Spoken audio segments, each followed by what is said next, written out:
অল্প পুঁজিতে হাঁস পালন অধিক লাভ। যাদের পুঁজি কম হাঁসের খামার করতে পারেন। হাঁস পালন করে আপনিও আমার মতো লাভবান হতে পারবেন। তাদের বাচ্চার প্রয়োজন বা বড় হাঁসের প্রয়োজন, তারা আমার এই ভিডিও নিচে নাম্বার দেওয়া থাকবে, তারা অবশ্যই ওই নাম্বারে যোগাযোগ করে হাঁসের বিষয়ে সঠিক পরামর্শ এবং হাঁস এবং বাচ্চা ক্রয় করুন।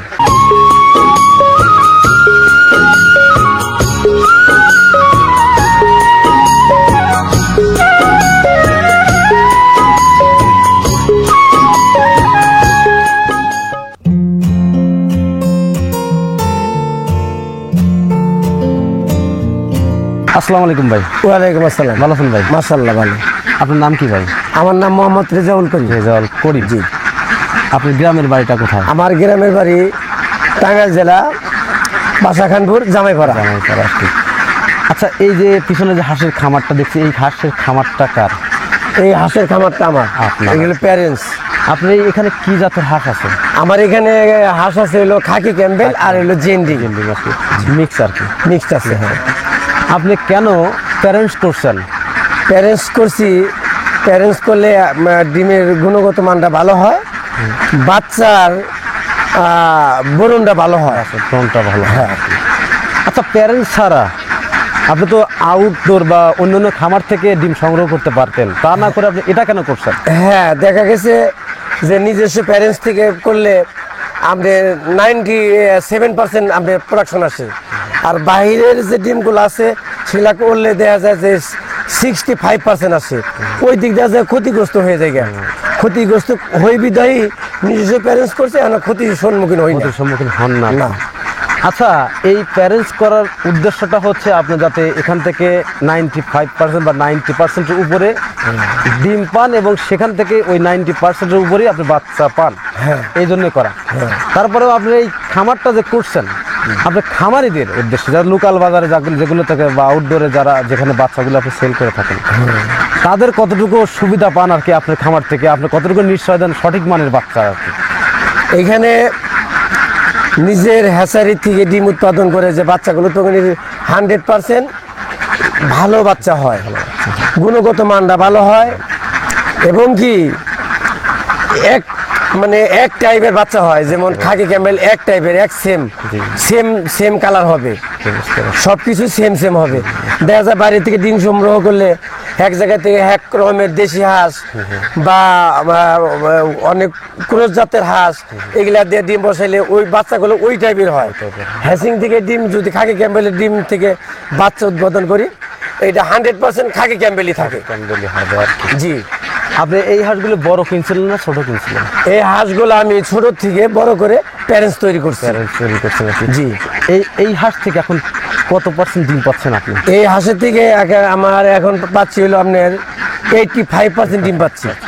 জি। এখানে এখন কতগুলো হাঁস আছে? আমার এখানে হাঁস আছে হলো আপনার 1000। আপনার এখানে 1000 পিস হাঁস আছে? 1000 পিস হাঁস আছে, ক্যাম্বেল এবং জিন্ডি।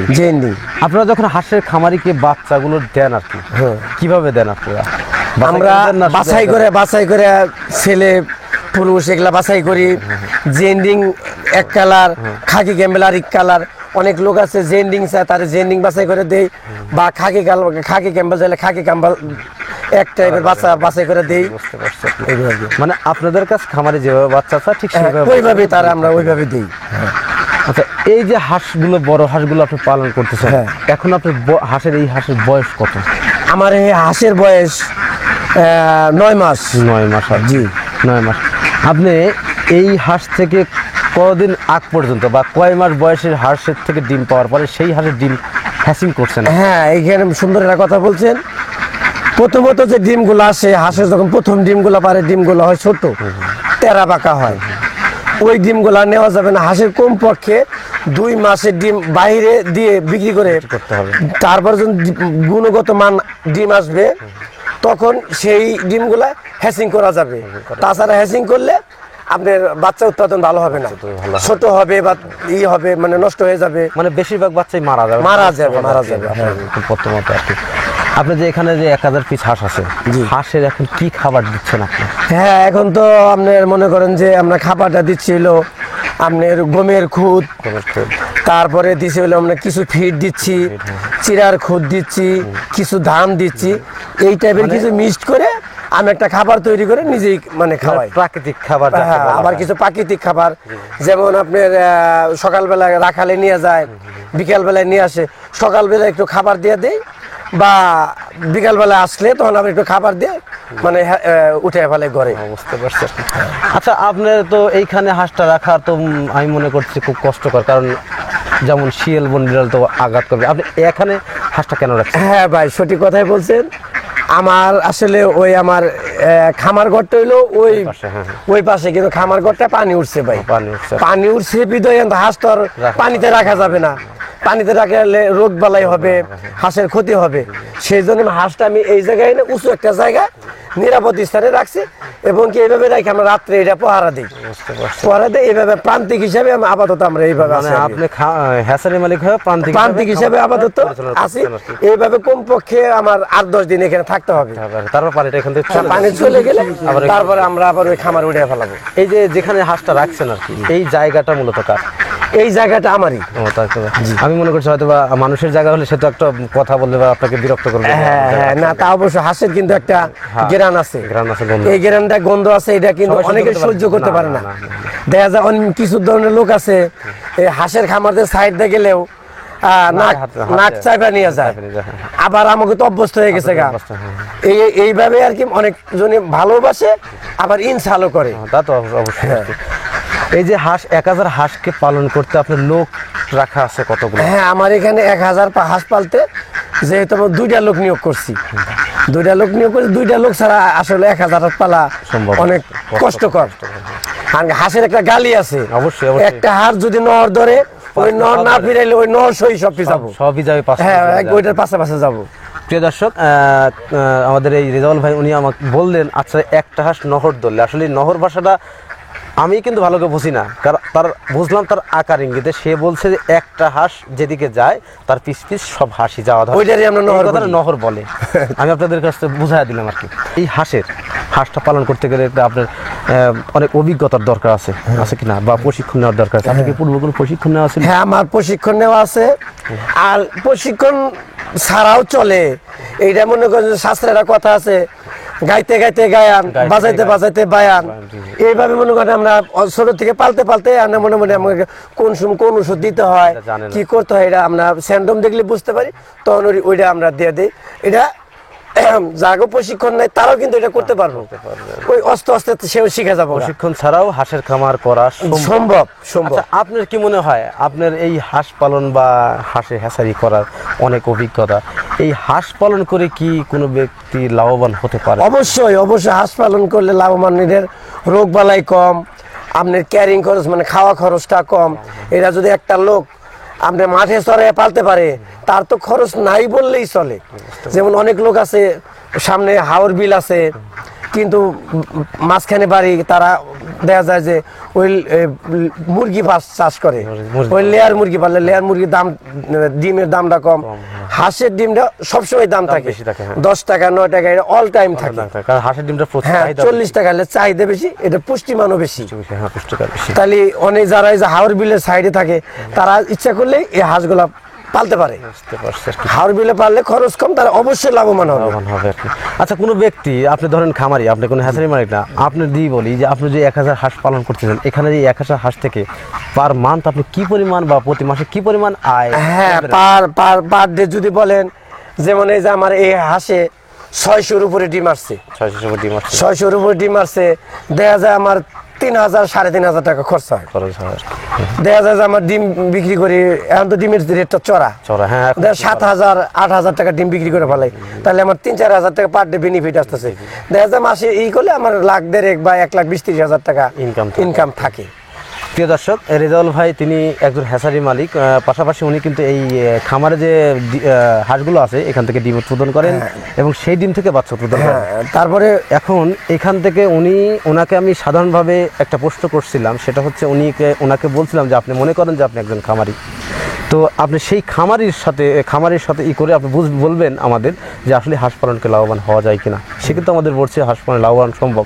হ্যাঁ, তার কথার সাথে আমিও একমত। কেন?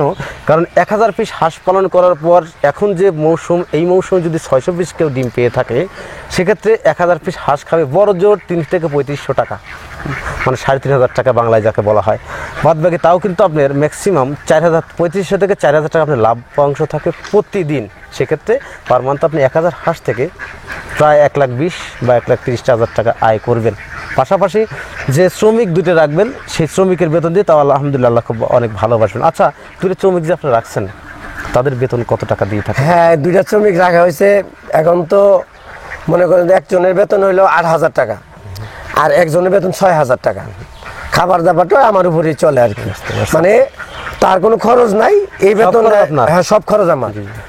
আমার এখানে খায় থাকে সবই আমি করি, মেনটেন করি। দেখা যায় কি মাস শেষে শুধু তার বেতনটা সে নিয়ে যায়, কোনো খরচ নেই তারও আলহামদুলিল্লাহ ভালো চলে যায়।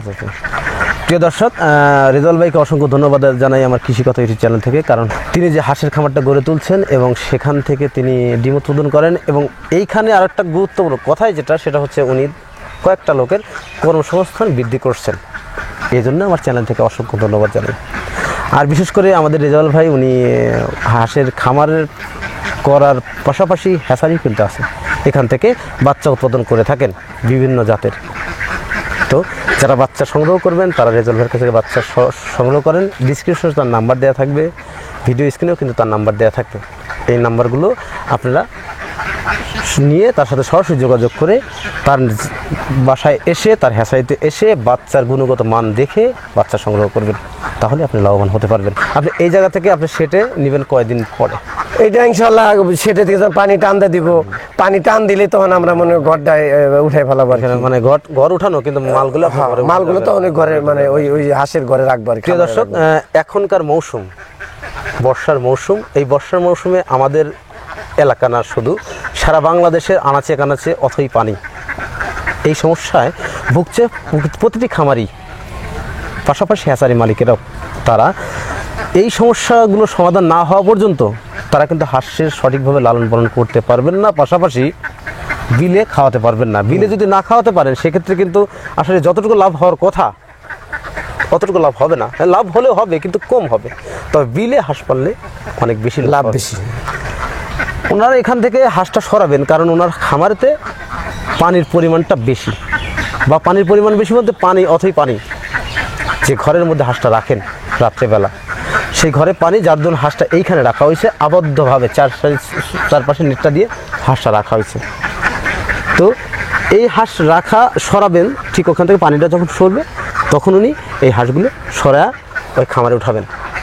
তখন আর কি এই কষ্টটা করতে হবে না। আসলে হাঁস পালন করতে গেলে অনেক টেকনিক প্রয়োগ করতে হয়, পাশাপাশি অনেক পরিশ্রমও কিন্তু করতে হয়। যে পরিশ্রমের কথা ভাই বললেন, আসলে তাকে দেখে কিন্তু বোঝা যায় না সে আসলে কতটুকু পরিশ্রম করে। তারপরেও উনি বললেন যে ওনার লোক রাখা আছে পাশাপাশি দুইজন, পাশাপাশি ওনার ছেলে আছে, তারপরে আরও আত্মীয় স্বজন আছে, তারা মিলিয়ে কিন্তু এই হাঁসটা দেখাশোনা করে থাকেন রাত্রেবেলা। কারণ রাত্রেবেলা হাঁসটা এখানে যদি ফাঁকা অবস্থায় থাকে, শিয়াল শকুন তো আছেই, বা বন বিড়াল আছে, তাদের ধাওয়া থেকে হাঁস রক্ষা পাবে না। এজন্যই তাদের প্রতি 2 ঘন্টা পর পর জাগনা করে এখান থেকে দেখে রাখতে হয়। এই কথাটাই আমাদের বোঝালেন। তো হাঁস পালন করতে গেলে অবশ্যই পরিশ্রম করতে হবে। আর হাঁসের বিষয়ে আপনার যদি কোনো পরামর্শ প্রয়োজন হয়, সেক্ষেত্রে আপনারা রেজাউল ভাইয়ের সাথে সরাসরি ফোনে যোগাযোগ করতে পারবেন। আমি আশা করি আপনাদেরকে সঠিক পরামর্শ দেবেন, কারণ হ্যাচারি মালিক অবশ্যই চায় না যে একটা খামারি ধ্বংস হয়ে যাক। তারা চায় একটা খামারি প্রতিষ্ঠিত হোক, তার থেকে সে বেনিফিট পাক, এবং পাশাপাশি তার থেকে আরও 2-4 জন লোক যেন তার কাছে আসেন, এই চিন্তা কিন্তু তাদের থাকেন। তাই তারা যাদের যে পরামর্শগুলো দরকার, সেই পরামর্শগুলি দিয়ে থাকেন। তো প্রিয় দর্শক, আজকের প্রতিবেদন এখানে সমাপ্ত করছি। তো ভালো থাকেন, সুস্থ থাকেন, আল্লাহ হাফেজ, ধন্যবাদ।